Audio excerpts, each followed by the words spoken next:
ready? Okay, so my presentation is about if violence should be censored or banned in the media, meaning things like, movies, games, and stuff. Like the main issue is whenever something new kind of comes around is people always end up blaming it for causing a lot of violence and stuff.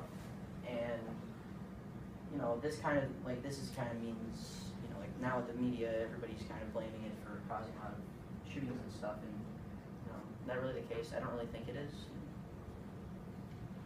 The logic kind of why it does is kind of like a monkey see, monkey do type of thing, but it doesn't really, it's not really fair. And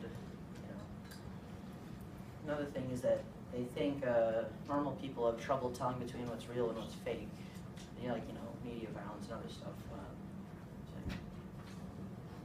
There's been multiple research projects showing that this is not really the case, or and the normal population, it doesn't really affect people in the way that other researchers have thought.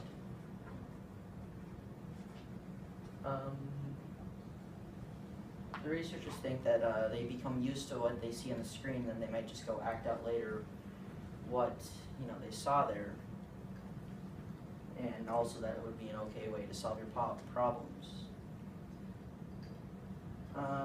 Like I stated before, normal people can tell the difference between real and fake violence.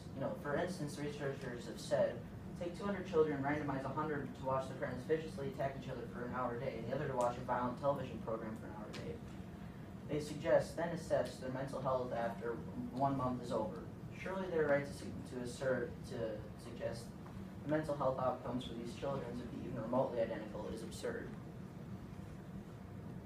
So if violence in the media did cause actual violence, you'd expect the violent crimes rate to increase exponentially over the course of time that has grown quite popular.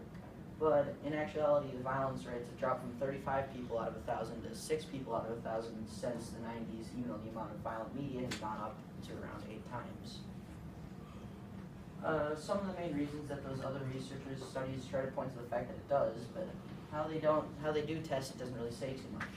What they did was have 2 groups of people play video games. One of the groups was playing an ultra-violent game for 15 minutes, and the second group was playing a non-violent game for 15 minutes. After they were finished, the researchers asked them to do things like how much hot sauce they want on something, or to select the difficulty of a puzzle someone else has to do. It doesn't really prove much, does it?